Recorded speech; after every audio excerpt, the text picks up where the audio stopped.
பசுமைச்சாரல் சேனலுக்காக காலை வணக்கத்தை கூறிக்கொள்வது உங்கள் அன்பு நண்பன் உதயகுமார். இன்று தமிழில் ஒரு சுவையான செய்தி சிதறலாக பார்ப்போம். ஸ்லேடை. ஸ்லேடை என்றால் நமக்கு தெரியும். இரு பொருள்பட பேசுவதுதான் ஸ்லேடை. அதாவது வார்த்தை ஒன்றா தான் இருக்கும், ஆனால் அதில் ரெண்டு அர்த்தம் படுபடி பேசும்போது ரொம்ப நகைச்சுவையாகவும் இருக்கும், சிந்திக்கக்கூடியதாகவும் இருக்கும். அப்படி ஸ்லேடை என்றது நம்ம தமிழ் இலக்கியத்தில் நிறைய இருக்கு.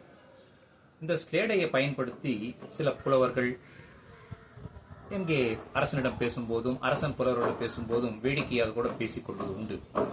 உதாரணமாக ஒரு 2 ஸ்லேடையை பற்றி இங்கே பார்ப்போமே. ஒருவன் இரும்படிக்கும் பட்டறையில் வேலை செய்து கொண்டிருக்கிறான். அங்கே அவருக்கு தெரிந்த ஒரு புலவர் வருகிறார். அப்போது புலவரை பார்த்து அந்த இரும்படிக்கும் மனிதன் சொல்கிறான், வாரும் இரும்படியும். என்ன சொல்றான்? வாரும் இரும்படியும் அப்படின்னு சொல்றான். புலவருக்கு சந்தேகம் வந்துடுச்சு. புலவர் தானே, அவருக்கு எப்படி சந்தேகம் வரலான்னு தெரியல, சந்தேகம் வந்துடுச்சு. அவர் கேட்கிறாரு, என்னப்பா என்ன இரும்படிக்கு சொல்ற அப்படின்றாரு.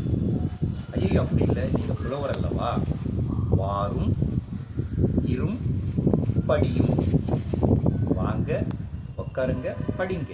அதனால அந்த பொருள் பெறும்படி அவன் என்ன சொல்றான்னா, வாரும் இரும் படியும், வாரும் இரும்படியும் அப்படின்னு சொல்ற மாதிரி ஒரு அழகான ஒரு ஸ்லேடை உண்டு. இன்னொரு ஸ்லேடை, ஒரு அரசனிடம் புலவர் செல்கிறார். புலவருக்கு பசியார உணவு கொடுக்கிறார் அரசர். அதன் பிறகு தட்டு நிறைய அந்த பணத்தை கொண்டு வந்து அப்படி கொண்டு வராங்க. அப்போ புலவர் கேட்கிறாரு அரசரை, பணத்தட்டு யாருக்கு அப்படின்றாரு. அரசர் அதுக்கு என்ன சொல்றாருன்னா, பணத்தட்டு யாருக்கோ அவருக்குத்தான் இந்த பணத்தட்டு அப்படின்னு சொல்லி சொல்றாரு. இதுல என்ன 2 மீனிங்? பணத்தட்டு, பணம் குறைவாக இருப்பதோ இல்லாமல் இருப்பதோ பணத்தட்டுப்பாடு, அந்த மீனிங் வரும். அதே மாதிரி பணத்தட்டுன்னா தட்டுக்குள்ள பணம் கொண்டு வரும். இப்படி பணத்தட்டு பணத்தட்டுன்னு சொல்லிட்டு இதுல ஒரு ஸ்லேடை சொல்லி நல்லா விளையாடி இருப்பாங்க. இந்த ஒரு செய்தியோடு ஒளிப்பதிவாளர் சாய்கரனுடன் உங்களிடமிருந்து விடைபெறுகிறேன்.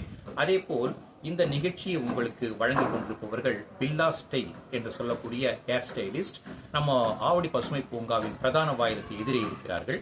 அனைவருக்கும் நன்றி, வணக்கம்.